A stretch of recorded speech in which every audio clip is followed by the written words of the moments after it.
সকল প্রশংসার মালিককে আল্লাহ। সবাই সে আল্লাহর জন্য করছি আলহামদুলিল্লাহ। নবীজির প্রতি মহাব্বতের সাথে সকলেই পড়ছি সাল্লাল্লাহু আলাইহি ওয়াসাল্লাম। আমরা যে বিষয়ে কথা শুনবো সেটি হচ্ছে হজ। যেহেতু জিলহজ মাস আমাদের খুব কাছাকাছি চলে এসেছে, এই জন্য আমরা হজ নিয়ে কথা শুনবো পরে ইনশাআল্লাহ। হজ অত্যন্ত গুরুত্বপূর্ণ একটি ইবাদত। রাসূলুল্লাহ সাল্লাল্লাহু আলাইহি ওয়াসাল্লাম বলেছেন, বুনিয়াল ইসলাম আলা খামস। ইসলাম 5টি খুঁটির উপরে দাঁড়িয়ে আছে।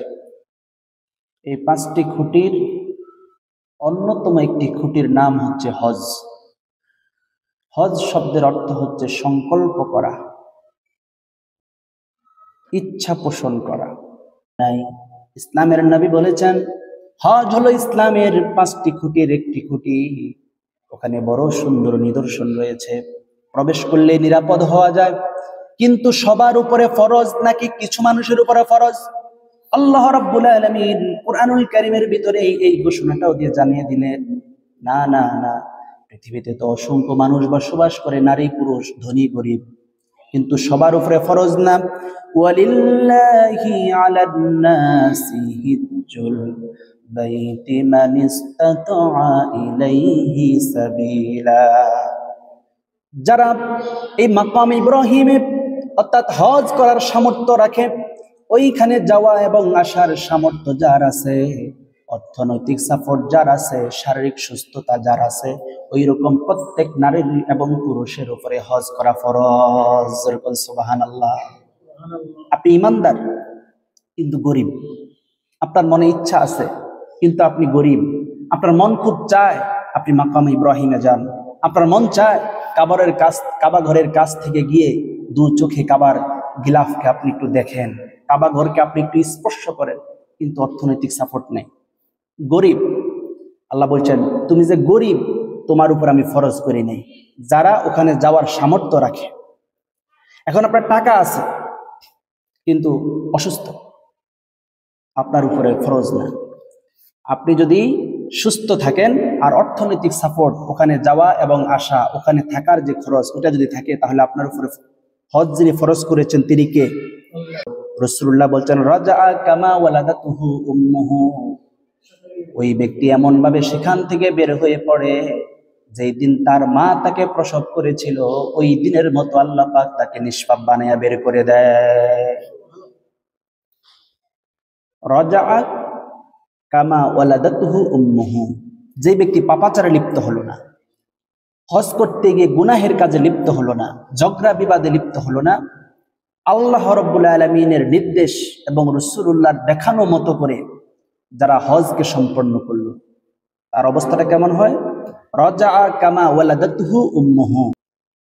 রাসূলুল্লাহ বলেছেন, কোন নেক সন্তান যদি বাবা মায়ের চেহারার দিকে তাকায়,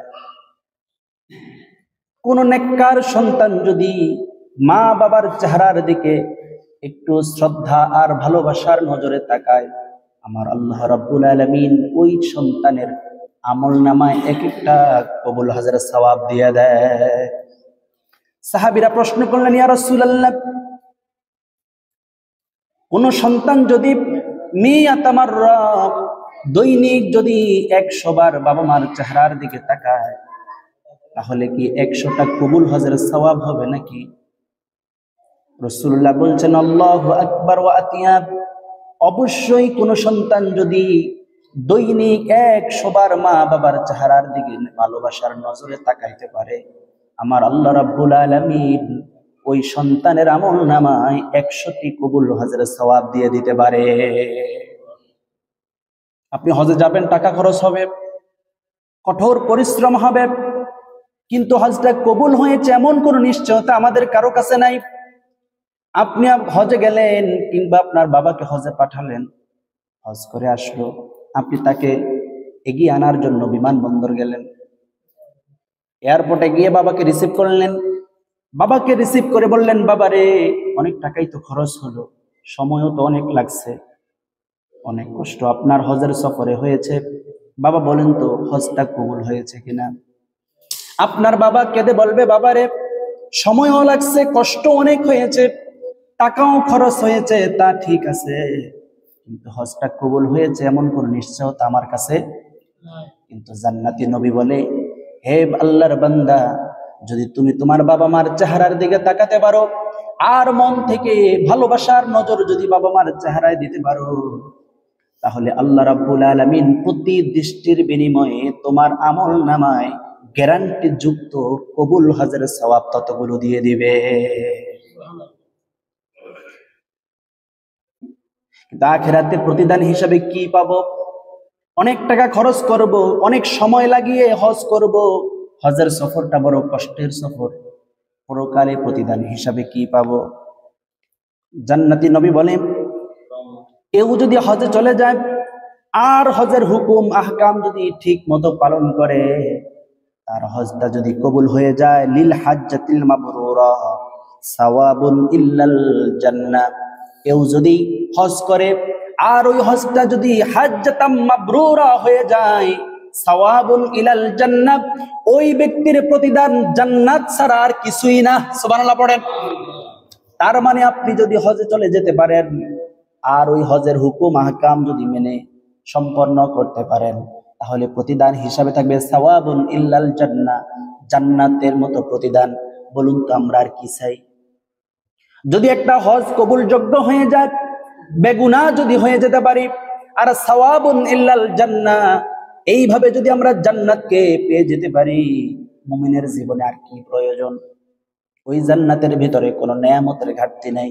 এই নেয়ামত পৃথিবীতে আপনি কখনো দুই নয়নে দেখেন নাই, কোনোদিন কল্পনাও করতে পারেন নাই। ওই রকম ফল মূলের ব্যবস্থা আমার আল্লাহ জান্নাতের ভিতরে রেখে দিয়েছেন। বলতে পারেন, হুজুর কত রকমের খাবার আল্লাহর জান্নাতে আছে, খাবো কত?